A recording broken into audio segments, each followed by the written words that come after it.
करवा चौथ एक ऐसा पर्व जो केवल एक धार्मिक अनुष्ठान नहीं बल्कि प्यार, समर्पण और आस्था का प्रतीक है।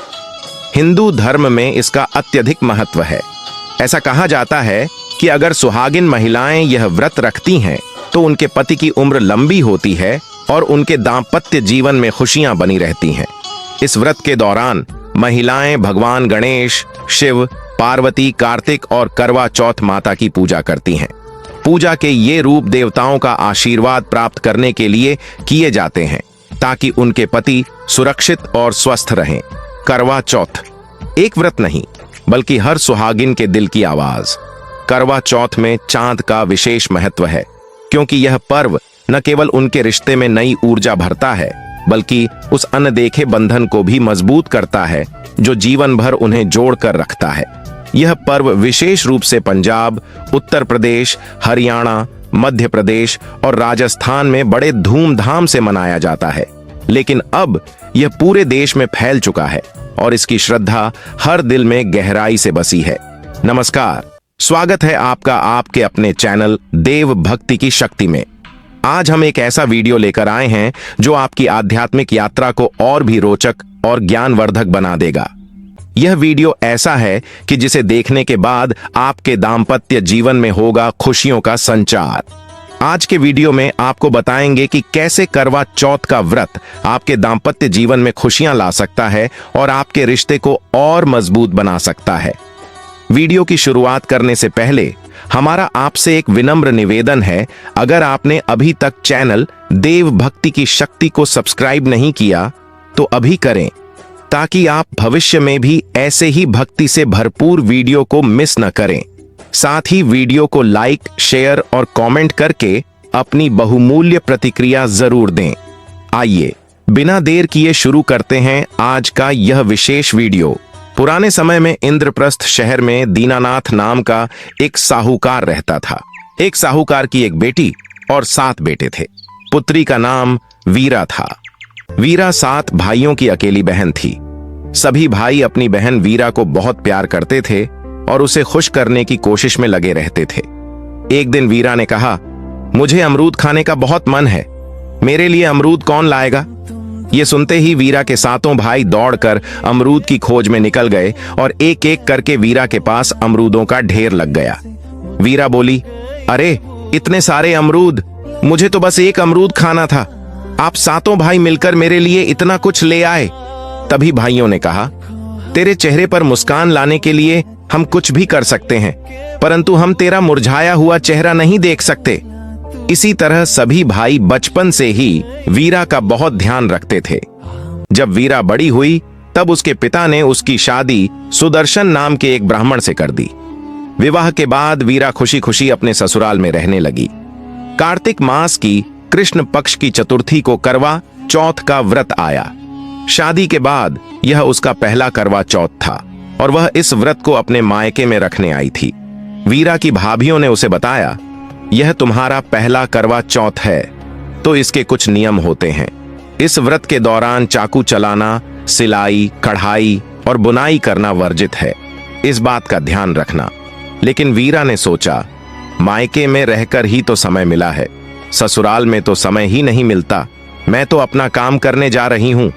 और वह भाभियों की बात को अनसुना करके कपड़े पर कढ़ाई का काम करने बैठ गई। इस तरह सारा दिन निकल गया। रात को वीरा के भाई काम से वापस घर आए। वीरा बोली, मैंने कितने समय बाद आज अपने सभी भाइयों को एक साथ भोजन करते देखा है।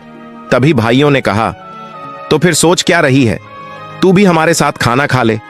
वीरा बोली, नहीं भैया, आज मेरा करवा चौथ का व्रत है। भाभियों ने कहा है कि आज चांद को देखकर ही खाना खाना है, इसलिए मैं चांद को देखकर ही भोजन करूंगी। वीरा की बात सुनकर भाइयों से उसकी भूख देखी नहीं गई। एक भाई बोला, मेरे पास एक तरकीब है, आप सब मेरे साथ आओ। सभी भाई घर के बाहर जाकर खास घास इकट्ठा करके आग जलाते हैं और छलनी ले जाकर उसमें से प्रकाश दिखाते हुए वीरा को आवाज लगाते हैं, चांद निकल आया है, अब तो अर्घ्य देकर भोजन कर सकती है। वीरा भाइयों के छलावे में आकर अर्घ्य देकर उनके साथ खाना खाने बैठ जाती है। पहले निवाले में बाल आता है, दूसरे में कंकर, और तीसरे निवाले में ससुराल से संदेश आता है। वह तीसरा निवाला खाते ही रुक जाती है। तभी ससुराल से कोई आता है और बताता है, सुदर्शन बाबू की तबीयत बहुत खराब हो गई है, जल्दी से वीरा भाभी को घर बुलाया है। यह सुनकर भाभी कहती हैं, क्या दामाद जी की तबीयत खराब हो गई? मैं तो तभी कह रही थी कि वीरा अपना करवा चौथ का व्रत खंडित मत कर, पर तुमने हमारी बात नहीं मानी। अब देखो, पहले उसे ससुराल पहुंचने तो दो, पता नहीं दामाद जी की तबीयत को अचानक क्या हो गया। वीरा अपनी ससुराल वापस जाती है और देखती है कि उसका पति पूरी तरह से पत्थर बन चुका है। जितनी सुइयां उसने सिलाई में लगाई थीं, वे सभी सुइयां उसके पति के सिर में चुभी हुई थीं। वीरा रोते हुए कहती है, हे करवा चौथ माता, मुझसे बहुत बड़ी भूल हो गई। मैंने अपनी भाभियों की बातों को नहीं माना और अपने भाइयों की बातों में आ गई। मुझे क्षमा कर दो स्वामी, मैं आपको कुछ नहीं होने दूंगी। मेरी गलती की सजा आपको नहीं मिलेगी। मैं आपको ठीक करूंगी, चाहे मुझे कितना भी वक्त लग जाए। यह मेरा वादा है। पर तू ये कठिन कार्य कैसे करेगी? मुझे करवा चौथ पर विश्वास है, वह मेरी पुकार जरूर सुनेंगे और आपको ठीक कर देंगे। करवा चौथ माता तो ममता की देवी हैं, इसलिए वह मेरा साथ जरूर देंगी और वही मुझे हिम्मत देंगी। वीरा के भाई आशीर्वाद देकर वापस चले जाते हैं। वीरा को अपनी गलती का एहसास होता है और वह हर रोज अपने पति के सिर से सुइयां निकालने लगती है। इस तरह पूरा साल बीत जाता है और फिर से करवा चौथ का व्रत आता है। वीरा फिर सभी रीति रिवाज के साथ व्रत रखती है। वह जब अपने पति का सिर गोदी में रखकर सुइयां निकाल रही होती है, तब बाहर करवा बेचने वाला आता है। गोली, तुम इनका ध्यान रखना, मैं बाहर से करवा खरीद कर लाती हूं। वीरा बाहर करवा खरीदने चली जाती है। गोली सुदर्शन के सिर को अपनी गोद में लेकर बैठ जाती है, लेकिन उसके मन में खुदगर्जी घर कर लेती है। जैसे ही वह नौकरानी गोली आखिरी सुई को सिर से निकालती है, उसी वक्त सुदर्शन होश में आ जाता है और वह गोली को वीरा समझ बैठता है और जो असली वीरा थी उसे गोली समझ लेता है। इस तरह जो असली वीरा थी वह गोली बन गई और जो गोली थी वह वीरा बन गई। लेकिन वीरा चुप रहती है और अपने पति से कुछ नहीं कहती। मेरे पति ठीक हो गए, मुझे और कुछ नहीं चाहिए। कोई बात नहीं, अगर वे मुझे भूल गए हैं, एक दिन इन्हें सब कुछ याद आ जाएगा, यह मेरा विश्वास है, और गोली का झूठ सामने आ जाएगा। अगर मैंने इस वक्त कुछ कहा तो इनकी तबीयत और बिगड़ सकती है, मुझे चुप रहना होगा। इस तरह वीरा नौकरानी बनकर गोली की जगह वहां रहने लगती है और गोली वीरा बनकर रहने लगती है। एक दिन सुदर्शन को किसी काम से बाहर जाना पड़ता है और वो गोली जो मीरा बनी थी उससे पूछता है, वीरा, तुम्हारे लिए कुछ लाना हो तो बोलो। वह बोली, आप मेरे लिए बाजार से हार श्रृंगार लाना। और मीरा जो नौकरानी बन चुकी थी वह बोली, साहब, मेरे लिए काठ की गुड़िया लाना, आपकी बड़ी मेहरबानी होगी। सुदर्शन बोला, क्यों नहीं, तुम हमारे घर में बहुत पुरानी नौकरानी हो, मैं तुम्हारे लिए काठ की गुड़िया ले आऊंगा। सुदर्शन आते समय काठ की गुड़िया और हार श्रृंगार का सामान ले आता है और अन्य लोगों को दे देता है। गोली अपने कमरे में जाकर काठ की गुड़िया से बातें करने लगती है। जो असली वीरा थी वह अब गोली बन चुकी थी और जो गोली थी वह वीरा बन गई थी। सुदर्शन ये सुनकर पूछता है, गोली, तुम हमेशा ये क्या बोलती रहती हो? नहीं साहब, मैं तो बस ऐसे ही। अगर तुम मुझे सच नहीं बताओगी कि तुम्हारे मन में क्या चल रहा है तो तुम मेरी तलवार की धार जानती हो। नहीं नहीं, आप क्रोधित मत होइए, क्रोध में आना आपकी सेहत के लिए हानिकारक है। मैं आपको सब सच बताती हूं। गोली, जो अब वीरा बनी हुई थी, सुदर्शन को सारी सच्चाई बता देती है। तब सुदर्शन को भी सब कुछ याद आ जाता है। फिर सुदर्शन गोली जो मीरा बनी थी उसको घर से बाहर निकाल देता है और वीरा को अपने पति के लिए अटूट प्रेम का फल प्राप्त हो जाता है। उस दिन के बाद से वीरा हर वर्ष पूरे विधि विधान से करवा चौथ का व्रत रखती है। भाई भाभियों के आशीर्वाद से और करवा चौथ की कृपा से वीरा अपने पति सुदर्शन के साथ फिर से खुशी खुशी जीवन व्यतीत करने लगती है। अब आप करवा चौथ की कथा सुने। कथा सुनने से पहले आप सभी महिलाएं अपने हाथ में 13 गेहूं के दाने ले लें। एक साहूकार के एक बेटा और एक बेटी थी। एक बार कार्तिक मास की कृष्ण पक्ष की चतुर्थी तिथि को साहूकार की पत्नी उसकी 7 बहुओं सहित उसकी बेटी ने करवा चौथ का व्रत रखा। जब साहूकार के बेटे खाना खाने बैठे तो उन्होंने अपनी बहन को भी खाने के लिए कहा। बहन बोली, भैया, अभी चांद नहीं निकला है, चांद निकलेगा तो उसे अर्घ्य देकर मैं भोजन करूंगी। साहूकार के बेटों को अपनी बहन से बहुत प्यार था, इसलिए वे अपनी बहन को भूखा नहीं देख पाए। उन्होंने पास की एक पहाड़ी पर दीपक जलाकर छलनी की ओट में रख दिया और बहन से कहा कि चांद निकल आया है, तुम अर्घ्य देकर भोजन कर लो। तब साहूकार की बेटी ने अपनी भाभियों से कहा, भाभी देखो, चांद निकल आया है, आप भी अर्घ्य देकर भोजन कर लो। यह सुनकर उसकी भाभी बोली, यह तो आपका चांद निकाला है, हमारा चांद आने में अभी समय है। भूख से व्याकुल बहन ने चांद को अर्घ्य देकर भोजन करने बैठ गई। जैसे ही पहला निवाला खाया तो उसे छींक आ गई। दूसरा निवाला खाते ही उसमें बाल निकल आया। तीसरा निवाला मुंह में लेने ही वाली थी कि उसके ससुराल से बुलावा आया, पति बीमार है, जिस भी हालत में हो तुरंत ससुराल पहुंच जाओ। मां ने कहा, बेटी रास्ते में जो भी छोटा या बड़ा मिले उसके पैर छू लेना, और जो भी तुम्हें सदा सुहागन होने का आशीर्वाद दे वहीं पर अपने पल्लू पर गांठ बांध लेना। बेटी ने हामी भरी और अपने ससुराल चल दी। रास्ते में जो भी मिला वह उसके पांव छू रही थी। सभी ने सुखी रहो, पीहर का सुख देखो, ऐसा आशीर्वाद दिया। चलते चलते जब वह ससुराल पहुंची तो देखा कि दरवाजे पर छोटी ननद खेल रही थी। उसने छोटी ननद के पांव छुए तो ननद ने आशीर्वाद दिया, सदा सौभाग्यवती रहो, पुत्रवती हो। यह सुनने पर उसने अपने पल्लू पर गांठ बांध ली। जब घर के अंदर गई तो देखा उसका पति मरा पड़ा है और उसे शमशान ले जाने की तैयारी हो रही है। वह बहुत रोई और चिल्लाई। जैसे ही उसके पति को ले जाने लगे तो बोली, मैं इन्हें नहीं ले जाने दूंगी। जब किसी ने उसकी बात नहीं मानी तो बोली, मैं भी उनके साथ जाऊंगी। जब वह नहीं मानी तो लोग बोले, ले चलो। वह भी पति के साथ शमशान चली गई। जब उसके पति का अंतिम संस्कार होने लगा तो बोली, मैं इन्हें जलाने नहीं दूंगी। लोग बोले, पहले तो अपने पति को खा गई और अब उसकी मिट्टी भी खराब कर रही है। उसने किसी का कहा नहीं माना और अपने पति को लेकर बैठ गई। गांव वालों और परिवार वालों ने यह फैसला किया कि रहने दो इसको यहीं पर, इसके लिए एक झोपड़ी बनवा दें। वह वहीं पर अपने पति के साथ रहने लगी, अपने पति की सफाई करती और उसके पास बैठी रहती। उसकी छोटी ननद दिन में 2 बार खाना दे जाती।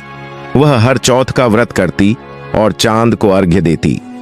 जब चौथ माता यह कहती हुई आती, कर वो ले, 7 भाइयों की प्यारी कर वो ले, घड़ी बुखारी कर वो ले। उसने चौथ माता से अपने पति के प्राण मांगे तो माता ने बोला, हमसे बड़ी चौथ माता आएंगी तो तुम उनसे अपने पति के प्राण मांगना। ऐसा करते करते सारी चौथे आई और वहीं बातें कहकर चली गई। जब अश्विन की चौथ माता आई तो उन्होंने कहा कि तुमसे कार्तिक की चौथ माता नाराज हैं, उन्हें प्रसन्न करो, उन्हें मनाओ, तभी तुम्हारा सुहाग लौट आएगा। जब कार्तिक माह की सबसे बड़ी चौथ करवा चौथ आई तो उसने अपनी छोटी ननद से 16 सिंगर, सुहाग का सारा सामान और करवे मंगवाए। सास सोचकर बोली, पागल हो गई है, जो मांगती है वो दे आओ। साहूकार की बेटी ने फिर करवा चौथ का व्रत किया और चांद को अर्घ्य दिया और जोत जलाई। जब चौथ माता खुश होकर प्रकट हुई तो बोली, करवो ले, 7 भाइयों की प्यारी करवो ले, दिन में चांद उगाने वाले करवो ले, घड़ी बुखारी करवो ले। तब साहूकार की बेटी ने चौथ माता के पैर पकड़कर कहा, मेरा सुहाग वापस दे दो। चौथ माता बोली, तू तो बड़ी भूखी है, 7 भाइयों की प्यारी बहन है, तुझे सुहाग का क्या काम। तब वो बोली, माता मैं आपके पैर तब तक नहीं छोड़ूंगी जब तक आप मेरा सुहाग वापस नहीं करती। तब चौथ माता ने उससे सारा सुहाग का सामान मंगाया। उसने 16 सिंगर का सारा सामान चौथ माता को दे दिया। तब चौथ माता ने अपनी आंखों से काजल निकाला, नाखूनों से मेहंदी निकाली और मांग से सिंदूर निकाला और अपनी छोटी उंगली से उसके पति को छींटे दिए। उसका पति जीवित हो गया। जाते जाते चौथ माता उसकी झोपड़ी पर पैर मारकर गईं और उसकी झोपड़ी महल में बदल गई। जब उसकी छोटी ननद खाना देने आई तो उसने देखा कि भाभी की झोपड़ी महल में बदल गई। वह दौड़ दौड़ कर छोटी ननद के पास गई और बोली, देखिए ननदड़ी, आपके भाई सा जीवित हो गए हैं, घर जाइए, सासू जी से बोलिए हमें गाजे बाजे के साथ लेने आए। ननंद हर्षपूर्वक घर गई और बोली, माँ भाई सा जीवित हो गए हैं। माँ ने कहा, भाभी के साथ साथ तेरा भी दिमाग खराब हो गया है। वह बोली, नहीं माँ, मैंने अपनी आंखों से देखा है। सच में भाई सा जीवित हो गए हैं। भाभी ने गाजे बाजे के साथ बुलाया। मां फिर गाजे बाजे के साथ अपने बेटे को लेने पहुंची।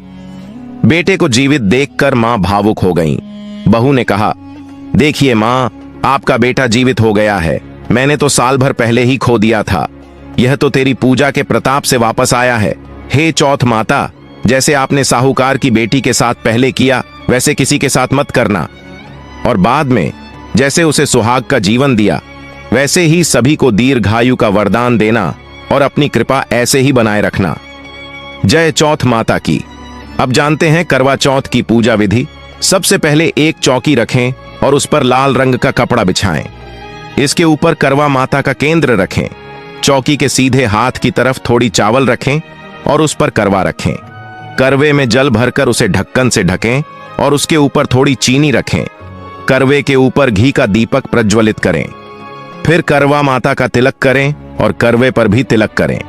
एक लोटे में जल भरकर एक तरफ रखें। इसी जल से सूर्य को अर्घ्य देंगे और पहले करवे के जल से चंद्रमा को अर्घ्य देंगे। करवा माता पर पुष्प या पुष्प का हार, फल, मिष्ठान और मिठाई अर्पित करें। एक थाली में साड़ी, सुहाग का सामान, चूड़ियां और बिंदियां रखें। करवा माता की कथा पढ़ें, फिर गणेश जी और लक्ष्मी जी की आरती करें। पूजा पूरी होने पर लोटे में रखे जल से सूर्य को अर्घ्य दें। इसके बाद महिलाएं एक गिलास पानी, चाय या दूध पी लें। शाम को चांद निकलने का इंतजार करें। चांद निकलने पर उसकी पूजा करें और अर्घ्य देकर अपने पति के पैर छूकर आशीर्वाद लें। पति के हाथों से अन्न ग्रहण करें। इस प्रकार करवा माता की पूजा संपन्न होती है।